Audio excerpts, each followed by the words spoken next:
Hello, welcome to TBS. Today we're going to be talking about channeling.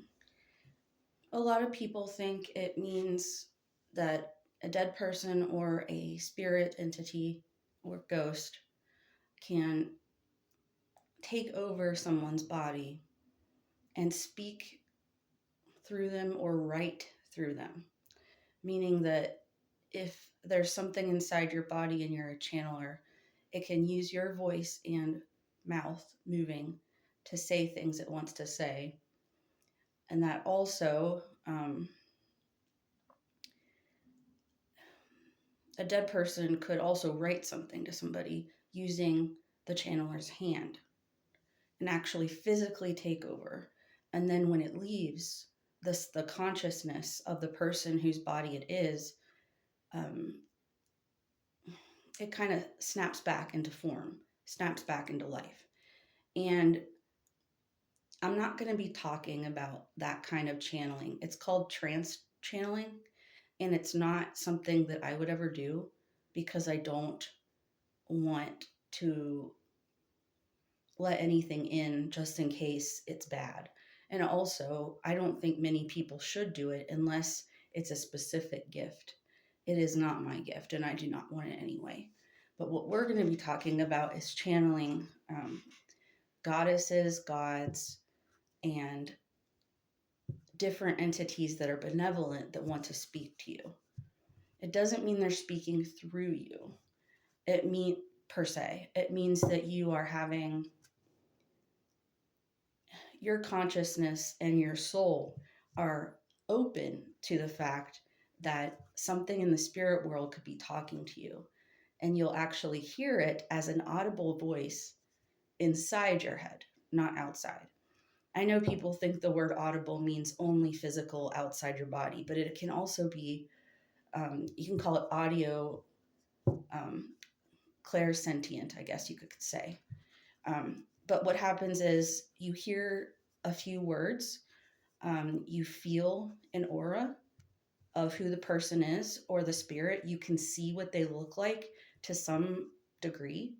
And when you hear the words they say, you can translate them. It just goes into English automatically, which is what I would be using. And they tell you what you need to know to do better in life and to help other people. It will never be channeling for, if it's benevolent, it won't be channeling for yourself per se, like you want something specifically. That's an actual physical thing. It's usually a spiritual thing. Not saying the other things can't happen like that, but it's just usually doesn't, because the whole point of channeling is so that we get new information about the spirit world and we do better in this life. Hopefully that will get a better position in the next one, or just that we'll become more enlightened, other things like that. So say for instance, um, I was walking through a park, and when I walked over a certain space, I felt that there was a homeless man that had just been there. And I feel his presence. I know what he smells like sometimes. I'll see his different physical ailments and his problems. And I'll know right then at that second he's actually in the woods now hiding. Um, it's that is not channeling per se. That's not what I'm talking about either. That's more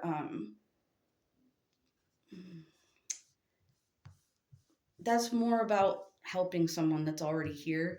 The thing is, though, I'm not going to go help that guy because he's homeless. It means he might have a weapon on him. And if I'm alone, I don't want to go into the woods and be subjected. So usually, if that happens, I just pass on because it doesn't mean anything to me. It's just something that I pick up. I don't know why that is, but I am highly empathic. So it could just be that, like the residual of his aura is still there. Now, the aura of a being that is not part of us, that's a spiritual being, it will have light around it inside. You'll see light around the physical body, like how you're visioning it in your head. And the wonderful thing about it is that it will feel good. You'll feel peace. You'll feel calm. You'll be able to know that it's good, and you'll wait quietly to see what they have to say to you, because most of the time, if they're coming to visit, they are going to tell you something. If you have a very loud mind, it doesn't matter. The aura will come and change your mood in a way, and it's like it's your decision. You don't have to do it, but if you're open, then you could get more enlightenment and do better in life. So, say like Kuan Yin, who is the compassion goddess, say she exists as an entity, because some people believe in her. It's actually just a manifestation type thing, and so she exists because of that, and she helps people as they want her to help. And the the power in charge of her is actually kind of us and kind of God. It's kind of confusing, but she'll come and she'll say to you, um, or say to me, "You were not able to understand your mom yesterday at the picnic. I'm going to show you what it means, um, by telling you a story." Or she'll show me an image and then tell a story. All this is in your head, and it can be something where you start to think you're going crazy or that you have a mental illness, because this has been done for millennia. I would assume it's just, it's not that. You can tell yourself things that you think are from a being and it's not. That can happen, and it actually happens a lot probably. But you won't be asking for the goddess to come to you, or the god like Ceranos. It'll be a big thing in your life. And like, if you start to do meditations and every day wait at the same time, as a ritual to see if that god or goddess will talk to you, a lot of times it will not happen like every day, because they don't want you to rely on them. They want you to be your own being, which we are not all powerful down here on earth, but we're all powerful when we're in the spirit realm. And it's kind of like opening your heart to becoming that person. Some people talk about higher consciousness and our spirit that's perfect and that can talk to us, that's in the future, that knows everything, um, or that is in the spirit realm, which has no time and can see all of our lives at once. Um, any spirit that is coming from there benevolently will be like that. It's kind of, and also the light will look like a candle light, but just brighter. So it's yellow. And there's like little kind of small, bright sparklies in it. Some people say they can see auras with different colors. That does happen to me sometimes. Um, and other times I can kind of hone in and focus and look at someone, and I can make it appear, or I can know who they are and know what they're about and stuff. Now, um, because my mom is a narcissist, and I was attacked throughout all of my childhood, I do have kind of a problem with, when I see someone who's having a lot of issues like my mom. I usually cannot see them clearly. And it's because of how much hurt she gave to me. And I'm not all the way healed yet. And it's hard to deal with it. So sometimes there'll be women that I cannot connect to, or I can't read. And it's almost always because they're very similar to my mother. Um, my mom lied to me about most things when I was growing up. And my identity was not who she said it was, but I didn't know. So now that I have a better understanding and I'm a 40-year-old adult, I can go forward and help other people get through this. But so far, I've not been able to crack, um, covert narcissist women, as in, I can guess what they're going to do and stuff, but I don't know. And I can't read their thoughts unless they're looking straight at me. So if, the auras around people, they can actually have black clouds on top of them, spiderweb things on top of them, like netting, different, lightning, things that look and show what is going on with them that will never appear when it's a benevolent being. It will always be the bright yellow color or the whitish yellow color. And it will kind of bathe you. You'll be able to know. And when people have near death experiences and when they have walk in, or not walk ins, out of body experiences, they'll be able to feel that if God's there. And it's really cool. I've never got to do that, but I don't need to though, because I've been raised with a bunch of knowledge from my grandmas. So it's a little different. My dad's family has the gift of faith, like pure faith, as in believing something and then it manifests. And it's really helpful to me. I don't know why I got it, but I kind of I was called to surrender to God as a child, as in I heard it and wanted to do it. Um, if you're not surrendered to good, none of this will happen to you, and you'll be able to tell you're straining because you will not feel peace. The peace is the important thing to understand. If you're high when you're doing this or something, you may also get confused and not have a benevolent being doing it.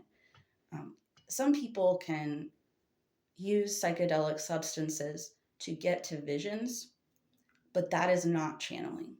That's different. And so I'm not going to talk about that here today.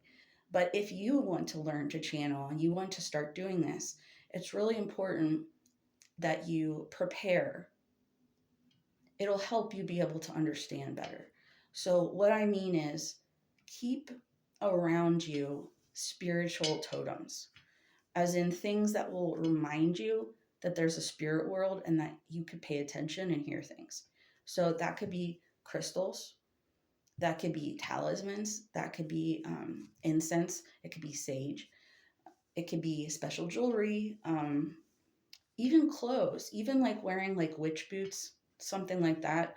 It just makes you feel closer and be able to tune in faster because you're reminded constantly when you look at the visual signal, the symbol of the person coming.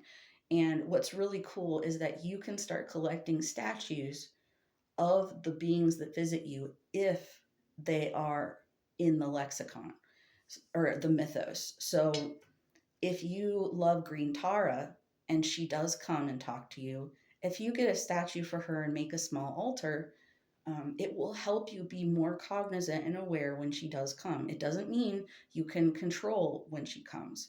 It just means that you're open. Altars are wonderful things. And I was raised Catholic, but then also raised Baptist later. And the whole thing about having candles and having an altar is very powerful. And it's been used throughout all of time ever since humans have been on this earth. In other places, other spiritual realms, other planets, I don't know. But for here, that's what we have. There's puppets you could use, anything that will benevolently remind you of benevolent beings. Um, I really think that most people who want to be spiritual, who want to be good, they can have this gift and it can come to them just because the spirit world loves us and wants to help us because we're in a trial period and it's hard here on earth. It's a little bit difficult for all of us to even survive, let alone get to higher standing as far as spirituality is concerned. But if you focus on it and make it your calling, it will just happen. I was told through my grandmas and through my own self that spirituality was my real self, and that's my job, is to be pastoring others into better spiritual awareness, etc. But I had to say yes to that. I think I was 11 when I told God yes that I would do it. But He doesn't, and they do not give everything you want or need right at the same time. And remember, time does not exist for them the same as it does for us. Ours is linear, theirs is omnipotent. So when you don't go into a trance because that's something totally different. And like I said, that can be dangerous. If you have a favorite tarot deck and one of the cards has a goddess on it, that's the one you want to speak to. just kind of keep it around and maybe even preeminently make an altar um, saying, please come, I want to talk to you. You don't know. It could be another benevolent being that comes. And remember, if it is not peace, if you don't feel peace and the yellow light, it is not benevolent and you should close it off. What I mean by that is consciously agree that it is not good or that you're so confused you can't tell. And in your mind, cut it by making a vision of your own making. So like say the being came and had a gray aura and you were confused and you felt kind of scared. Um, Instead of thinking of it, think of just a blank piece of purple paper or something like that, and it'll immediately go away, and it won't come back because you are more powerful than it in this realm if it's evil.